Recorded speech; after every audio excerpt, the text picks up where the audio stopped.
नमस्कार दोस्तों, रोहित है। आज हम लोग जो बिहार करंट अफेयर्स का सीरीज है उसका पार्ट 2 लेकर आपके सामने उपस्थित हैं। और अपना सोर्स वही है, बिहार सरकार का जो वेबसाइट है जो पब्लिक रिलेशन डिपार्टमेंट का है, उसी से हमने कुछ डेटा कलेक्ट किया है और एग्ज़ाम के लिए वही महत्वपूर्ण भी रहेगा। उम्मीद करते हैं कि आप खूब पढ़ रहे होंगे और बिहार करंट अफेयर्स जितना पढ़ा रहे हैं इससे ज़्यादा ज़रूरत नहीं पड़ेगा। कुछ चीज़ के लिए मेल करना होगा तो feel free to mail us, अगर संभव होगा तो हम लोग उस पर ज़रूर काम करेंगे। Let us start. देखिए, पहला जिला आज जो हम लोग ध्यान से देखेंगे ना वो है पटना। अपना मोहब्बत है, देश का अब बिहार का राजधानी है। अब देखिए पटना में क्या क्या इंपॉर्टेंट इवेंट्स हुए हैं, पहले उसको हम लोग जॉट डाउन करेंगे। अगर ध्यान से देखें तो पटना में देश का सबसे बड़ा इंडियाज़ लार्जेस्ट साइंस सिटी यहाँ पर बन रहा है। इंडियाज़ लार्जेस्ट साइंस सिटी बन रहा है पटना में। किसके नाम पर बन रहा है?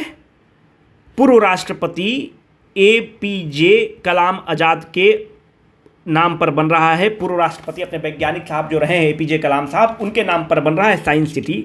कहाँ पर बन रहा है? अगर मोइनुल हक स्टेडियम जो है ना उसी के पास 20 एकड़ 21 एकड़ 20.48 एकड़ जमीन लिया गया है और बिहार सरकार उस पर एक साइंस सिटी बना रही है जो देश का सबसे बड़ा साइंस सिटी है।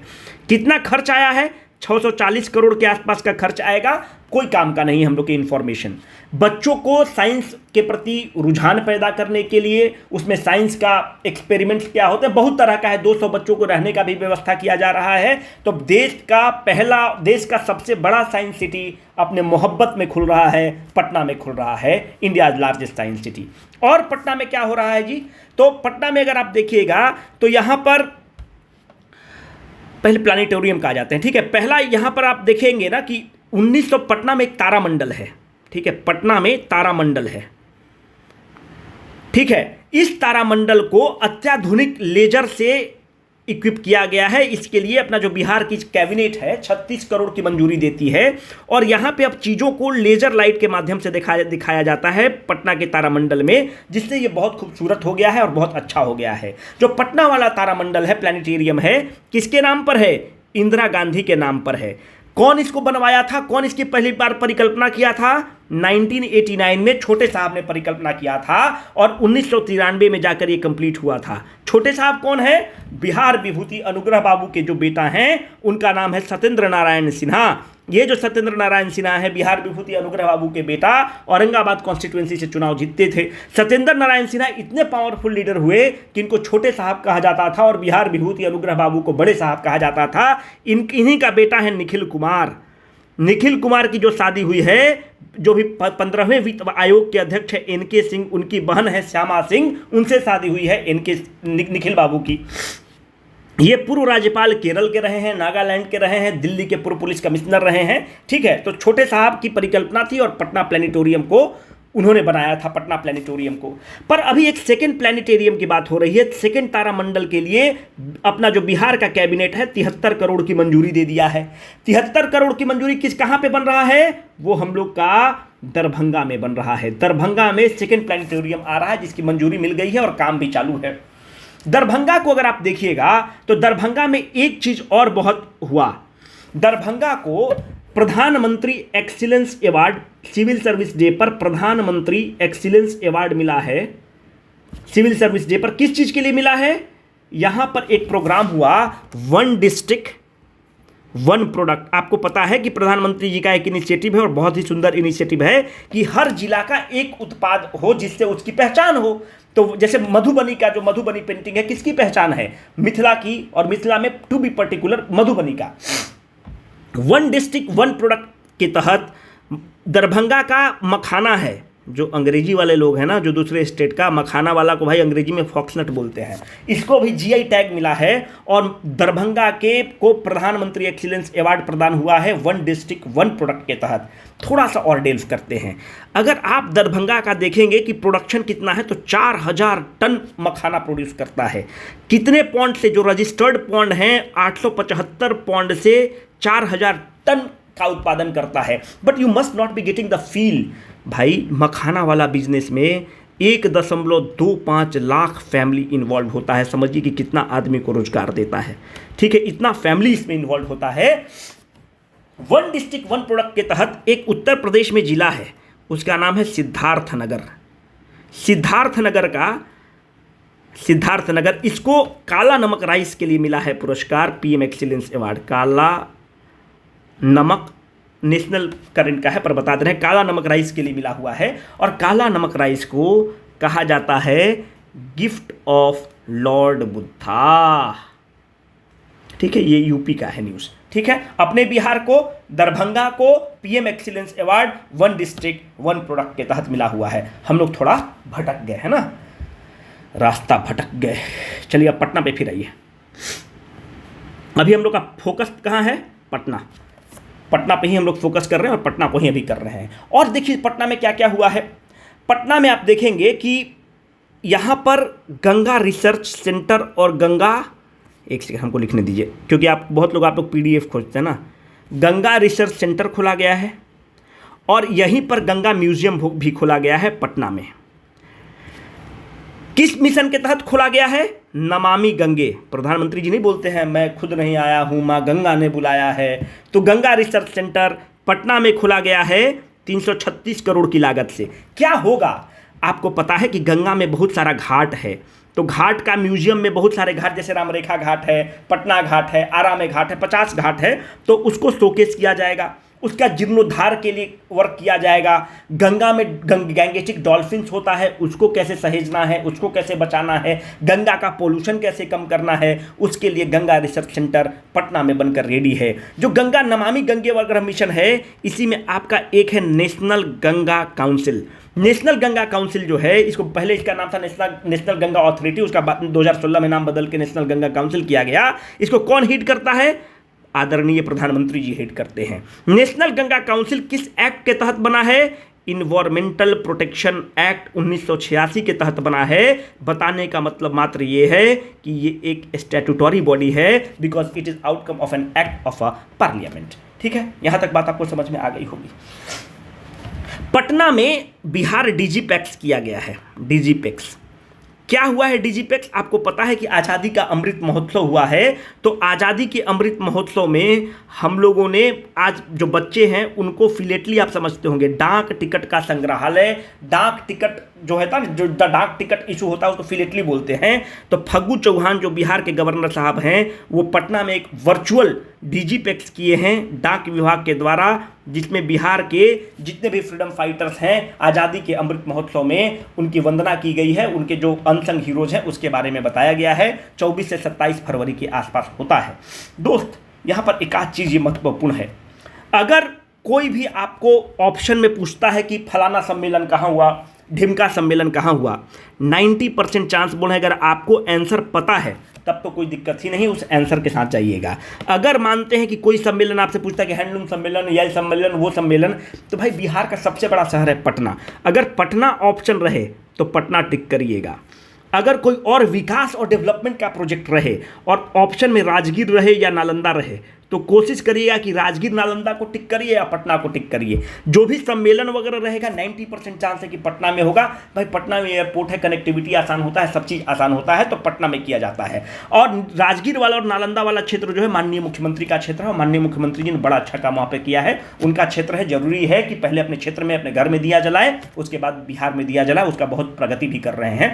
तो मेरा ये कहना रहेगा कि हम देखिए डिस्क्लेमर दे रहे हैं, हमेशा सही नहीं होगा, पर अगर तुक्का मारना है तो ये दोनों तुक्का मारिएगा। ये मेरा आपके लिए सलाह रहेगा। पटना में ही बिहार का पहला क्लाइमेट चेंज लैब खोला जा रहा है, first climate change lab. Climate change lab मतलब क्या होता है? क्लाइमेट चेंज संबंधित जितना मामला है वहां पे खोला जा रहा है पटना में। पटना में ही पहला सिज्मिक सेंटर भी खोला। अच्छा, उसको सिज्मिक सेंटर वाला बाद में आपको बताते हैं। पटना में है आईआईटी पटना। देखिए आईआईटी पटना क्या कर रहा है, कुछ काम कर रहा है क्या आईआईटी पटना? आईआईटी पटना 2-3 चीज़ अच्छा कर रहा है। पहला जो सुपर कंप्यूटर मिशन है, तो सुपर कंप्यूटर जो लगाया जाएगा नेशनल सुपर कंप्यूटिंग मिशन के तहत, वो पटना, आईआईटी पटना में, बिहार में लगाया जाएगा। विश्व का सबसे फास्टेस्ट सुपर कंप्यूटर कौन है? फ्रंटियर। पहले कौन था? ये कमेंट बॉक्स में बताइएगा। यूनाइटेड स्टेट्स ऑफ अमेरिका का है। अभी देश का मतलब विश्व का सबसे फास्टेस्ट सुपर कंप्यूटर है फ्रंटियर। आईआईटी पटना ने देश का एक ऐसा फर्स्ट बैटरी मैनेजमेंट सिस्टम बनाया है। What is battery management system? देश का, पूरे देश का पहला बैटरी मैनेजमेंट सिस्टम बनाया है। What is this battery management system? जो लिथियम आयन का बैटरी होता है, जितना आप देख रहे हैं ना इलेक्ट्रिक कार वगैरह सब में लिथियम आयन बैटरी इस्तेमाल हो रहा है। तो इस लिथियम आयन बैटरी के साथ सबसे बड़ा प्रॉब्लम क्या यूजुअली होता है? चार्जिंग का प्रॉब्लम है, जो हम लोग ई व्हीकल्स इतना सफल नहीं हो पा रहे हैं क्योंकि चार्जिंग का प्रॉब्लम हो रहा है। तो आईआईटी पटना ने एक ऐसा बैटरी मैनेजमेंट सिस्टम बनाया है कि एक बार आप इस बैटरी को चार्ज कर दीजिए, 7 दिन तक आपको चार्ज करने की जरूरत नहीं होगी। तो it can revolutionise the e vehicle industry, और जो इलेक्ट्रिक व्हीकल इंडस्ट्री है, उद्योग को है, उसको एक जीवन दे सकता है। It can give a strong धक्का, a strong momentum to that, है ना। तो आईआईटी पटना इतना काम कर रहा है, इतना काफी रहेगा। पटना में 22 मार्च 2022 को बिहार का 110th बिहार दिवस मनाया गया है। थीम क्या है? जल जीवन हरियाली। कहां पर मना? पटना में बहुत सारे एक्टर और एक्ट्रेसेस आए और अपना परफॉर्मेंस दिए हैं। अच्छा, बिहार दिवस हम लोग मनाना कब से स्टार्ट करते हैं? 2008 से मनाना स्टार्ट करते हैं। पर धूमधाम से हम लोग कब मनाना स्टार्ट करते हैं? 2012 से। और बिल्कुल मनाना चाहिए, हम लोगों का अपना स्टेट है तो हम लोग का भी स्टेट डे होना चाहिए और धूमधाम से मनता है। माननीय मुख्यमंत्री जी इसमें अच्छा काम किए हैं। जल जीवन हरियाली मिशन का जो नोडल मंत्रालय है वो है ग्रामीण मंत्रालय, जिसके मंत्री कौन है? श्रवण कुमार नोडल एजेंसी है। जल जीवन हरियाली मिशन का थीम क्या है? जल जीवन हरियाली, तभी होगी खुशहाली। कब लॉन्च किया गया? जल जीवन हरियाली मिशन अगस्त 9, 2019 को मुख्यमंत्री जी ने लॉन्च किया, और अगस्त 9 को ही बिहार पृथ्वी दिवस के रूप में मनाया जाता है। ठीक है, इतना काफी रहेगा आपके लिए।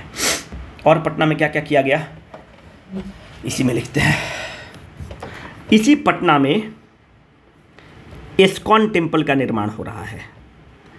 अच्छा, इस्कॉन टेम्पल के बिशंभर दास बोलते हैं ना, चैतन्य महाप्रभु जो इस्कॉन टेम्पल मूवमेंट से रिलेटेड है उनको बिशंभर दास बोलते हैं, बिशंभर मिश्रा या बिशंभर मिश्रा बोलते हैं। तो इस्कॉन मूवमेंट जो है चैतन्य महाप्रभु से रिलेटेड है और बिशंभर मिश्रा होते हैं। पटना में ही एक मॉडल और चलता है, आज हम स्लाइड कम लिए। पटना में ही एक और मॉडल चला है जो बहुत फेमस हुआ है, zero tillage model. Zero tillage model क्या है? किसके लिए जीरो टिलेज मॉडल? बिहटा वगैरह में जो किसान लोग हैं उन लोगों ने इस्तेमाल किया है। किस फसल के लिए किया है? आलू के लिए इस्तेमाल किया है। तो कौन सपोर्ट करता है, कौन टेक्निकल हेल्प देता है?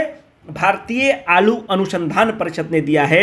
जीरो टिलेज मॉडल का मतलब क्या है ना, कि आप ये जमीन है, जमीन पर आप आलू का सीड्स डाल दीजिए, इसको पुआल से ढक दीजिए। जो हस्क होता है, जो अंग्रेजी मीडियम है आपको नहीं समझ में आ रहा होगा, तो हस्क होता है, पुआल से इसको ढक दीजिए, इस पर पानी का स्प्रे कर दीजिए, इस पर काऊ डंग डाल दीजिए और यहीं पर ग्रो कर जाएगा। But the fact is why we are not tilling it. आपको पता है कि जब आप टील करते हैं तो सॉइल में जो डिफरेंट टाइप ऑफ ऑर्गेनिज्म होते हैं, अर्थवर्म्स वगैरह होते हैं, वो मर जाते हैं। तो एक नया मॉडल स्टार्ट किया गया है, जीरो टिलेज मॉडल। पटना में इस्तेमाल किया गया है और पटना के आसपास गाँव में इस्तेमाल किया गया है। महत्वपूर्ण है, इसको आप देख सकते हैं।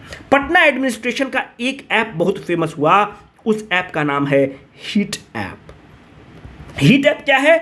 Home isolation and tracking app. Home isolation and tracking app के लिए यहाँ के डीएम को बहुत पुरस्कार भी मिलता है। और किसके लिए ये इस्तेमाल हुआ था? कोविड-19 के दौरान इस्तेमाल हुआ था। और यह बताना जरूरी है कि अपना बिहार सरकार जो है, जिन लोगों का डेथ हुआ है कोविड के चलते, उसको 4 लाख रुपया देता है, जो कि बहुत ही अच्छा कदम है। और साथ में 50,000 स्टेट डिजास्टर फंड से देता है।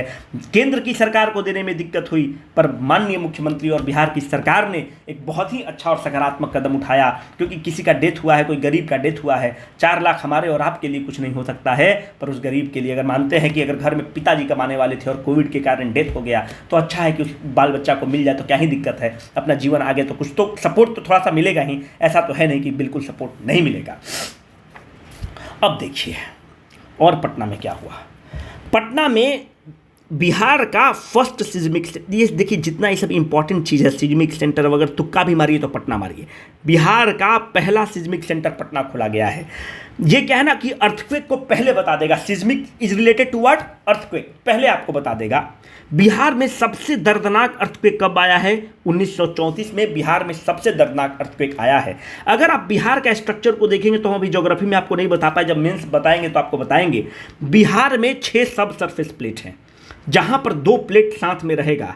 अगर ये 2 प्लेट साथ में है तो दोनों आपस में या तो ऐसे जाएगा या ऐसे जाएगा। जब ऐसे ऐसे जाएगा, आपस में टकराएगा तो सिज्मिक वेव्स पैदा होंगे, या फिर अंदर से सारा जो अर्थक्वेक वगैरह वल्केनिज्म वगैरह वाला जो कंसेप्ट है वो आता है।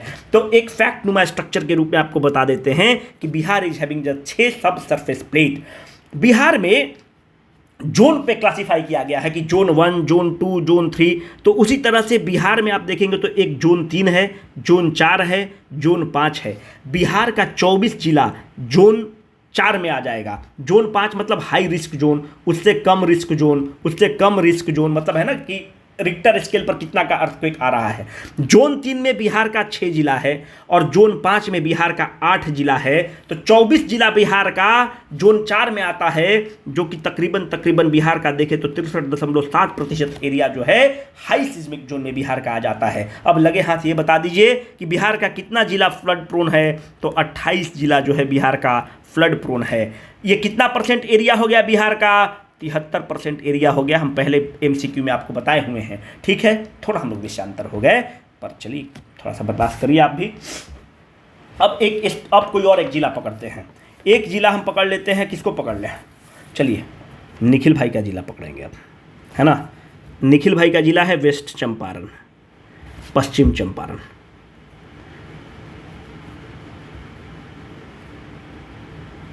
देखिए आपका वीडियो रिकॉर्ड कर रहे हैं हम सुबह 2 बजे, ठीक है, इसलिए प्लीज़ पढ़िए आप लोग, है ना। एकदम निकालना है, कोई विकल्प नहीं है। और जो लोग कोचिंग अफोर्ड नहीं कर पाते हैं, याद रखिएगा ये चैनल आपके लिए है। जो कोचिंग अफोर्ड करता है, ठीक है, तुम लोग नहीं भी आप देखेंगे ना तो चलेगा, पर आप जो कोचिंग अफोर्ड नहीं करते हैं ना, आपको जीवन में मलाल हम लोग नहीं होने देंगे कि आपको एक प्रॉपर गाइडेंस या प्रॉपर कंटेंट के कारण आपका सिलेक्शन नहीं हुआ, है ना। ठीक है, पैसा लग रहा है तो हम लोग मेंस के लिए भी लेकर आएंगे, आप निश्चिंत रहिए। आप पढ़ने से मत हटिएगा, हम लोग पढ़ाने से पीछे नहीं हटेंगे। अगर आप देखिए 2 बजे हम जब रिकॉर्ड आपके लिए कर रहे हैं तो हम लोग किसी हद तक जा सकते हैं, तो इसलिए कभी मत सोचिएगा, है ना। जिसको पैसा देकर पढ़ना उसको पढ़ने दीजिए, उससे आपको हम लोग कम नहीं होने देंगे, उससे ज़्यादा ही रखेंगे, इतना विश्वास जरूर रखिए। पैसे के चलते आपकी पढ़ाई और आपका सपना का कत्ल नहीं होने देंगे, ठीक है। उसके लिए कितना रात फिर जगना पड़ेगा, जगने के लिए तैयार है। देखिए वेस्ट चंपारण में एक मॉडल है, वो बहुत फेमस मॉडल हुआ, चनपटिया मॉडल। एक चनपटिया जगह है, निखिल भाई उसी के आसपास रहते हैं, चनपटिया मॉडल है। जो चनपटिया मॉडल है, आपको पता है कि कोविड-19 के समय जो ग्रामीण लोग हैं, माइग्रेंट लोग हैं, वापस गांव की तरफ भागे। जब गांव के तरफ भागे तो यहाँ पे कारपेंटर भी गया, हो सकता है कि ताज होटल का शेफ भी गया, यहाँ पर हो सकता है स्विगी का डिलीवरी बॉय भी गया, एक से एक कारपेंटर गया, एक से एक लोग वापस गांव में चले गए। हम लोग बोलते हैं कि एक कलेक्टर एक चना क्या भाड़ फोड़ सकता है, हम बता रहे हैं एक चना बहुत चीज़ नहीं कर सकता है, पर एक आदमी जिस कोना में रहेगा ना, वहाँ पर प्रकाश जरूर फैला सकता है। हम पूरे रूम में प्रकाश भले नहीं फैला पाए, पर यहाँ पर तो जहाँ पर रहेंगे वहाँ पर प्रकाश जरूर फैला सकते हैं। तो एक चनपटिया के कलेक्टर हैं, उनका नाम है कुंदन कुमार। गजब के कलेक्टर हैं, गजब का विजन है, और चनपटिया का एक मॉडल ऐसा विकसित किए कि पूरा देश को नाज है। ये सारे लोग जो माइग्रेंट वर्कर्स हैं, इसको कहते हैं आपदा में अवसर। इनको वो रजिस्टर करते हैं और यहां पर एक स्टार्टअप करते हैं जिसका नाम है नव प्रवर्तन स्टार्टअप, ठीक है, नव प्रवर्तन। Chanpatia model is related to what? It is related to the entrepreneurship. नव प्रवर्तन स्टार्टअप स्टार्ट करते हैं कुंदन कुमार, और इस कुंदन कुमार जी को जो कलेक्टर साहब हैं, इनको प्रधानमंत्री एक्सीलेंस अवार्ड किस कैटेगरी में मिलता है सिविल सर्विस डे पे?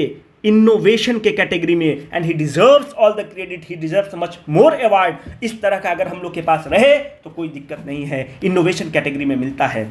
दोस्त, वेस्ट चंपारण में ही हम लोग, अब तो शाहनवाज हुसैन साहब चले गए। देखिए शाहनवाज हुसैन साहब बहुत अच्छा नेता रहे, मतलब हमको बहुत पसंद आए इंडस्ट्री मिनिस्टर के रूप में। जितना आप देखते हैं इथेनॉल पॉलिसी, ये पॉलिसी, वो पॉलिसी, गजब का विजन है।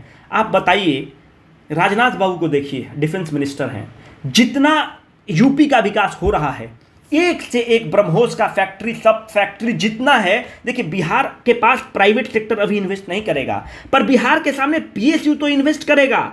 आपको लालू जी को जितना आपको नापसंद है उतना ही हमको भी नापसंद है, पर याद रखिएगा लालू जी ने एक काम किया, मधेपुरा में रेल फैक्ट्री दिया, लालू जी ने सारण में रेल फैक्ट्री दिया। तो जब रेल फैक्ट्री आप देते हैं तब क्या होता है, देखिए बिहार में पीएसयू ही इन्वेस्ट करेगा। जब पीएसयू इन्वेस्ट करेगा तो उसके साथ साथ जो उसको सपोर्ट करने के लिए एमएसएमई आएंगे, और जब एक बार एमएसएमई का कल्चर आ गया तो अब आप देखिए कि बेगूसराय में बरौनी थर्मल आया, उसके चलते दुनिया भर का एमएसएमई आया। इसीलिए जो बेगूसराय में जो आप देख रहे हैं कि इलेक्ट्रॉनिक हब बनाने की बात हो रही है, बेगूसराय जो जिला है बिहार का। तो कहने का मतलब है कि पीएसयू बहुत ही ड्राइविंग फोर्स है। क्या ये जो गिरिराज सिंह है दिन भर पाकिस्तान भेजते रहते हैं, I have a strong complain against this ministers. हम लोग जो बिहारी लोग पीछे रह गए हैं उसके पीछे हमारा नेता इन्वॉल्व है। आप देखिए कि इतना ग्रामीण विकास मंत्रालय में इतना बड़ा मंत्रालय है कि बिहार को क्या से क्या नहीं कर सकते हैं। रविशंकर प्रसाद को रोज समय है टीवी पर आकर डिबेट करने के लिए। एक बार टीसीएस और विप्रो का बच्चा जाके बेंगलोर में धक्का खा रहा है, उड़ीसा में धक्का खा रहा है, 18-20 हजार का नौकरी करता है टीसीएस का, उसको पटना में नहीं बनाया जा सकता है टीसीएस, विप्रो, कॉग्निजेंट का और एचसीएल का। आप कम्युनिकेशन मिनिस्टर थे, आप चाहते तो क्या से क्या नहीं कर सकते हैं। हम लोग जो बैकवर्ड रहे हैं दोस्त, हम लोग बैकवर्ड अपने रिसोर्सेज के कारण तो रहे हैं, पर इन नेताओं के कारण भी रहे हैं। Beat Congress, beat Bhajpa, beat RJD, ये सब जो है ये सब रिस्पॉन्सिबल है। नहीं तो हम लोग के पास रिसोर्सेज का क्रंच है, पर अच्छे मिनिस्टर बिहार में जितनी आप सड़क देखते हैं, एक आदमी का देन है, वो है रघुवंश प्रसाद सिंह, जो वैशाली के सांसद हुए। रघुवंश प्रसाद सिंह का ये देन है जो सड़क का बिहार में जाल बिछा हुआ है। नहीं तो आप पुराने अगर आदमी हैं, आपको पता होगा कि गांव जाने में एक हाथ इधर एक हाथ इधर, आप जा नहीं सकते थे। इस आदमी का केवल दिया हुआ है रघुवंश प्रसाद सिंह का, जिनका देहांत हुआ। तो कहने का मतलब है कि हमारे पास एक से एक मिनिस्टर है, लोग कुछ करता नहीं है। नहीं तो करने को चाहे तो बहुत कुछ किया जा सकता है। राजनाथ बाबू को देखिए, हमको मतलब हम क्या बोलते हैं, बहुत दुख होता है कभी जब कि लखनऊ में क्या नहीं है जी। आप लखनऊ में एक से एक पीएसयू का इन्वेस्टमेंट करा दिए हैं, डीआरडीओ का ब्रांच खुला दिए हैं, ये कर दिए हैं, ब्रह्मोस का है। आप नोएडा में जाकर देखिए, ये सब काम बिहार में भी किया जा सकता है। छोड़िए, विषयांतर हो गया, गुस्सा आ गया, कलेजा फट जाता है। टेक्सटाइल का जो हब बन रहा है, जो टेक्सटाइल मेगा पार्क बनाने की बात हुई है, सैयद शाहनवाज हुसैन इस पर काम कर रहे थे। टेक्सटाइल मेगा पार्क बनाने की बात हुई है पश्चिम चंपारण में। किस स्कीम के तहत हुई है, किस स्कीम के तहत हुआ है? एक है प्रधानमंत्री मित्र स्कीम। तो एक चीज तो क्लियर हो गया कि प्रधानमंत्री मित्र स्कीम किसका है? मिनिस्ट्री ऑफ टेक्सटाइल का है। एम मतलब mega integrated textile reason and apparel. तो पीएम मित्र स्कीम के तहत क्या है ना कि अगर कोई व्यक्ति निवेश करना चाहता है तो उसको हम लोग 30% सब्सिडी देगा, केंद्र सरकार 30% सब्सिडी देगा, subject to the maximum of 500 crore रुपया। जब इतना आप सब्सिडी देंगे तो वो एक टेक्सटाइल का फैक्ट्री लगाएगा, टेक्सटाइल का पार्क बनाएगा। याद रखिएगा कि टेक्सटाइल और लेदर, इसको सपोर्ट करना बहुत जरूरी है। क्यों? ये अनस्किल्ड वर्कर को खूब इस्तेमाल करता है। जब अनस्किल्ड का ही हम लोग के पास प्रॉब्लम है, स्किल्ड लेबर तो बहुत कम लोग हैं ना, तो अनस्किल्ड लेबर रहे को अगर इस्तेमाल करेगा तो अनएम्प्लॉयमेंट कम होगा, लोगों में रोष कम होगा। तो इसीलिए सरकार की टेक्सटाइल और लेदर पर विशेष करके फोकस होता है। तो उसके लिए कौन सा जगह अधिग्रहण किया गया है? वो पश्चिम चंपारण में किया गया है। पश्चिम चंपारण में एक चीज और है, एक हेरिटेज ऐप लॉन्च किया गया। ये हेरिटेज ऐप क्या है, कहां पे लॉन्च किया गया? संजय गांधी जैविक उद्यान पटना में लॉन्च किया गया। कब लॉन्च किया गया? 22 मई को लॉन्च किया गया। 22 में कुछ इंपॉर्टेंट डे है क्या? इंटरनेशनल या वर्ल्ड बायोडाइवर्सिटी डे है। ठीक है, वर्ल्ड बायोडाइवर्सिटी डे है। क्या है थीम वर्ल्ड बायोडाइवर्सिटी डे का? बिल्डिंग, ये पहले हम आपको बता चुके हैं पर फिर भी कर लीजिए, building a shared future for all life. तो हेरिटेज ऐप में क्या किया गया? हेरिटेज ऐप को देखिएगा तो हेरिटेज ऐप में वो पेड़ को चिन्हित किया गया है। अगर मानते हैं कि ये पेड़ है, अगर ये पेड़ 50 साल से ज़्यादा ईयर का है तो ये पेड़ क्या है? मैच्योर है। जब पेड़ मैच्योर है तो ये क्या करेगा? इसको ऑक्सीजन देने की कैपेबिलिटी ज़्यादा रहेगी, है ना। अब ये कॉमन सेंस कहता है कि अगर पेड़ बड़ा है, मैच्योर है, तो ऐसा पेड़ जो एजेड ट्री है, जिसका उम्र 50 साल से बड़ा है, तो उनको ऑक्सीजन देने की कैपेबिलिटी ज़्यादा होती है। इन पेड़ को हम लोग कहते हैं हेरिटेज ट्री। तो हेरिटेज ट्री का मैपिंग किया गया इस ऐप के माध्यम से। तो हेरिटेज ट्री के ऐप में पाया गया कि सबसे ज़्यादा हेरिटेज ट्री किस जिला में है। कॉमन सेंस कहता है कि वाल्मीकि टाइगर रिजर्व मार दीजिएगा क्योंकि वहाँ पे पेड़ पौधा है, पर ये पाया गया कि अभी इसमें और अपडेट हो रहा है, पर ये इन्वायरमेंट मिनिस्ट्री ने ये पाया कि पश्चिम चंपारण में हेरिटेज ट्री की संख्या 0 है। अब कैसे है, क्या है, थोड़ा सा विवादास्पद है क्योंकि वहाँ पे वाल्मीकि टाइगर रिजर्व है तो ज़्यादा उस तरह का पेड़ होना चाहिए। पर अभी तक एज ऑफ नाउ इस ऐप में वेस्ट चंपारण से नंबर ऑफ हेरिटेज ट्री 0 है। सबसे ज़्यादा हेरिटेज ट्री कहाँ है? ईस्ट चंपारण। ईस्ट चंपारण कहाँ है? मधुबनी, मोतिहारी उसका हेडक्वार्टर है। वहाँ पे 9630 पेड़ रजिस्टर्ड हैं। हो सकता है अभी इस पर काम कर रहा हो और भी ट्री रजिस्टर करेगा, पर एज ऑफ नाउ यहीं पर है। 2 नंबर पे जमुई जिला है जहाँ पर 58 हेरिटेज ट्री को मतलब चिन्हित किया गया है और अभी जो है इन्वायरमेंट मिनिस्ट्री वेस्ट चंपारण पे काम कर रही है और जैसे होगा हेरिटेज ट्री में उसको अपडेट कर देगी। अब आपको हम बहुत देर बता दिए, 25 मिनट में हमको वीडियो ख़त्म करना है। अब आपके लिए हम कुछ बढ़िया चीज़ लेकर आते हैं। देखिए, भोजपुरी का सबसे बड़ा स्टार कौन बताइए? पवन सिंह। ठीक है, तो बिहार में आप अभी नेटफ्लिक्स देखते हैं तो इसको क्या आप कहते हैं? OTT प्लेटफॉर्म है, ओवर द टॉप प्लेटफॉर्म है ना। टीवी पे आप नहीं देखते हैं, OTT पर देख रहे हैं। अमेजन है, नेटफ्लिक्स है, these are the OTT platform. तो बिहार में एक ऐप लॉन्च किया गया है, उस ऐप का नाम है चौपाल ऐप और इस चौपाल ऐप पर पहला OTT भोजपुरी आ रहा है। फर्स्ट OTT आ रहा है ओवर द टॉप प्लेटफॉर्म पे। जो कार्यक्रम आएगा उसका नाम है प्रपंच। कौन लेकर आ रहा है? बिहार का भोजपुरी सुपरस्टार सिने अभिनेता पवन सिंह लेके आ रहे हैं। ठीक है, तो इसका अगर आप ट्रेलर देखिएगा तो उसमें ट्रेलर एंट्री है कि बबू आके खुश करके जय बूना, आरा में दोबारा फिरो अबू ना। आरा का है पवन सिंह। देखिए, भोजपुरी में थोड़ा अश्लीलता है, पर देखिए भोजपुरी में जब ज़्यादा अश्लीलता हो जाता है तब प्रॉब्लम है। नहीं तो भोजपुरी में अगर थोड़ा बहुत अश्लीलता रहे ना, अगर नमक स्वादानुसार रहे तो कोई दिक्कत नहीं है, पर जब नमक बहुत ज़्यादा हो जाता है तब दिक्कत है। क्योंकि अगर आप भरत शर्मा व्यास को सुनना स्टार्ट करेंगे ना तो बहुत दिन बाद आपको फिर मूड खराब हो जाएगा, है ना, मतलब नहीं मज़ा आएगा। Bharat Sharma Vyas is as equivalent to the Hindu. अभी जो पवन सिंह चला रहा है, ये सब जो पवन सिंह, कलुआ, ये सब क्या है? ये सब टाइम्स ऑफ इंडिया बना हुआ है, केवल पेज 3 रंगीन रंगीन है। हिंदू क्या है? ब्लैक एंड वाइट है। होना कैसा चाहिए? इंडियन एक्सप्रेस की तरह, थोड़ा सा ब्लैक एंड वाइट, थोड़ा सा रंगीन, है ना। तो स्वादानुसार नमक रहे तो कोई दिक्कत नहीं है। नहीं तो हमेशा आदमी टेलर स्विफ्ट थोड़ी ही सुनेगा। अगर साउथ एक्स की लड़की के साथ, गर्लफ्रेंड के साथ डिस्को थिक में जा रहे हैं तो टेलर स्विफ्ट चले, पर अगर छठ में आप जा रहे हैं तो छठी मैया का भी तो गीत चलना चाहिए। शादी में जा रहे हैं तो शादी में आज की लड़की को आप पूछे कि तुमको गारी देने आता है? There is difference between a गारी एंड अ गाली। शादी में आप देखिए कि गारी बिना शादी मतलब पवित्र नहीं हो रहा है ना। आप अगर पता नहीं आप शहर वाले हो तो आप नहीं समझ रहे होंगे, पर गांव वाला लोग कनेक्ट कर रहा होगा। गारी बिना मतलब पवित्र नहीं हुआ आपका शादी, फुआ का, फूफा का, क्योंकि हमारे नृत्य, हमारा जो कल्चर है उसमें थोड़ा सा फुहरपन है और उसके बिना उससे कोई दिक्कत नहीं है, क्योंकि हमारे कल्चर में ही है डोमकच नृत्य। जो डोमकच नृत्य है हमारे कल्चर में है। हमारे कल्चर में ही है लौंडा नाच। आप पता नहीं देखे हैं कि नहीं, डोमकच नृत्य है, लौंडा नाच है, ये हमारे कल्चर का पार्ट है। अभी आप बहुत लड़का को आप बोलिए कि भाई तुम फगुआ गा दोगे, चैता गा दोगे, उसको पता ही नहीं है। वो तो दिन भर सुन रहा है कि एकदम डिस्को थिक पे हाई सिद्धू मूसेवाला सुन रहा है। भाई कभी झाल पर, ढोलक पर, तबला पर फगुआ भी चले, कभी होली भी चले, कभी चैता भी चले, बाबा हरिहर नाथ होली फागुन में होली खेले, ये भी चले, है ना। तो ये हम लोग का